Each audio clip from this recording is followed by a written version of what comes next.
bandiraɓe sehlaɓe heɗotoɓe radio Jowol Sare jaam hiire moon hannde ko ñalawma talata 25 lewru mars hitande ujunnaji ɗi 25 habaruji moon e ɗemgal Pulaar ɗum noon ko meftande habaruji Amérique ma en gartu desuji muɗum joni joni.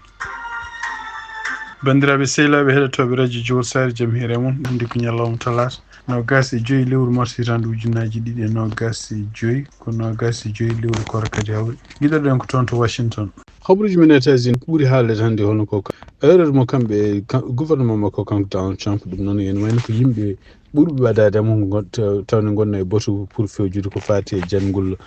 toon to Yemen. ɗum noon e wayno ko won texte uji ɓe gossodiranno ɗum noon plateforme goto biyeteɗo signal ɓe kutortono e wayno ko ɗiɗon oɗon plateforme e tugnade hande ko yalti walla ko waddiniɓe caɗele oɗo saha joni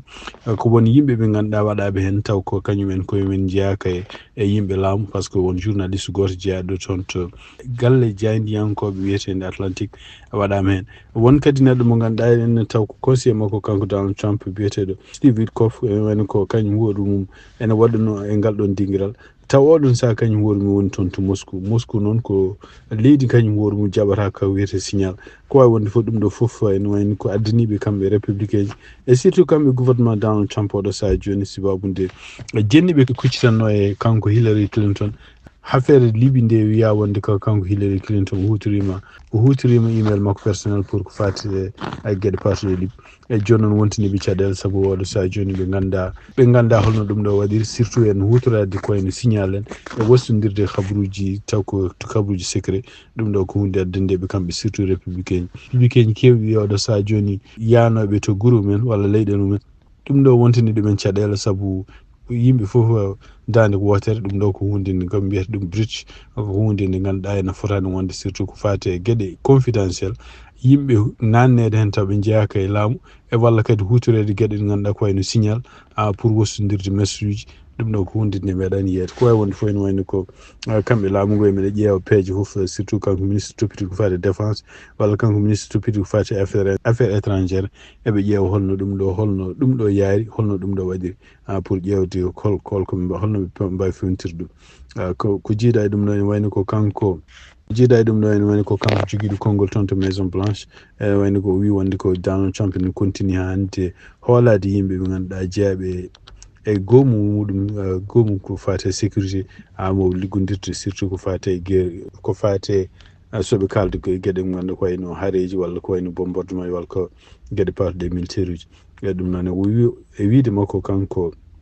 toppitiɗo konngol toon to Maison Blanche o wi ko Donald Trump alamo continue wasde hoolade hen hayso nde oɗo incident waɗi ko wawi wonde fof ɗum ɗo kadi nene continue haalede woni yimɓe démocrate en puɗɗiɓe surtout démocrate représentant goto jeeyaɗo toon to Texas fuɗɗima yaltinde déjà article wiide wonde ko Donald Trump il faut ko waɗe empêché par ce que ɗum ɗo ko gueɗe ɗe ganduɗa en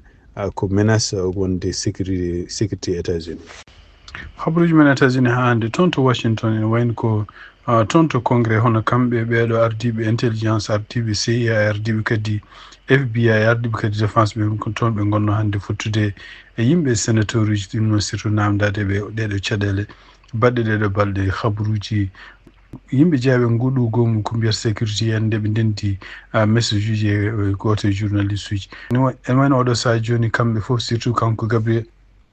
gardiɗo CIA o jaɓani wiide wonde ɗum ɗo ko faute makko kanko gardiɗo kadi intelligence o wi wonde o tinani wonde so tawi won détuji gonɗi hen classifié kono en wayno ko yalti tan oɗo saaha joni ko kamɓe sénateur uji démocrate et républicain ji fof jiiɗi ko détail uji ko haala toon fof yaltini haalaɓe tawde mbiya ala ko woni secret ɗum noon ko ɗum woni caɗele oɗo saaha joni surtout ko fate Intel ɗum noon ko compagnie toppitiɗo ko fate habaruji toppitiɗo ko fate en information ngaji ko mbiyata data kañum hoore mumen wayno oɗo saaha joni yimɓe hewɓe républicain ji e wayno oɗo saaha joni joofi ko kanko gardiɗo défense hono Peter Hegseth ko kanko woni neldude message uji ɗiɗo ko wawi wonde fof ɗum ɗo ko caɗele mawɗe wonande kanko Donald Trump hayso ɗo jaɓani felta hay goto e ɓe liggotoɓe en wayno kanko felata joni ko journaliste oɗo ɓeydaɗo hen inde mum ɓeydani walla email mum ɓeydaɗo hen ko onon felata au lieu de felde yimɓe ɓe ganduɗa kañumen gonni waɗɓe oɗo liste ɓeyduɓe hen yimɓe waɗɓe ha jaltini won habaruji surtout plan ji no ɓe jannirta toon to Yemen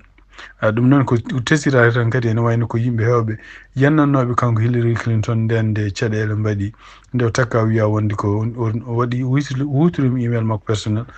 pour habaruji patuɗe en toon to Liby. En woni ko ɓeɗon hannde oɗo saha joni goni kañumen joguiɓe caɗele surtout kanko Marco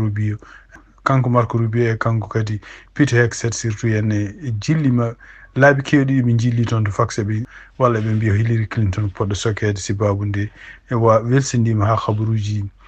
secret walla habaruji classifié mbawi yadde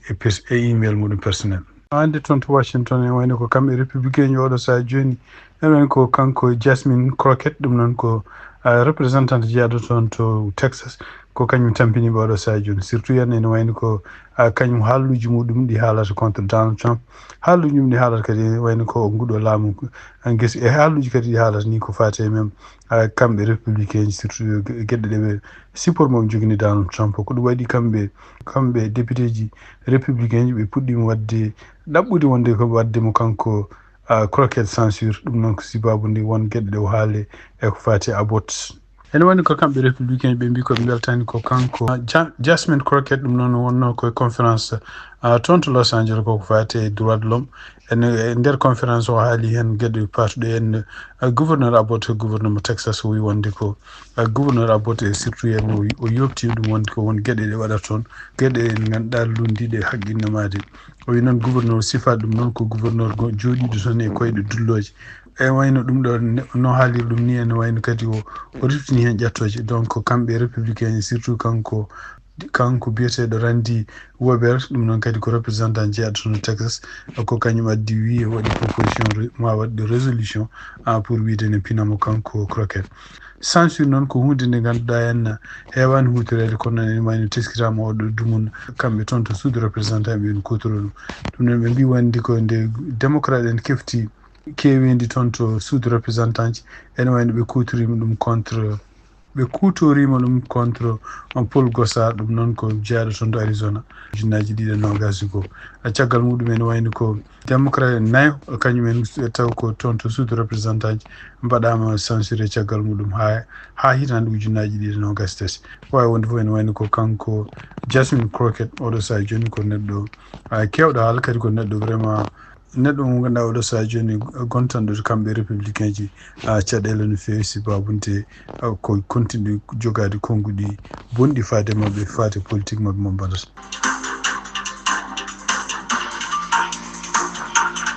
bandiraɓe sehlaɓe heɗotoɓe radio Diaw Sar habaruji moon e ɗemgal pulaar guesa yalaɓe ɗum en mbaalo jaam ha janggo kadi on jarama.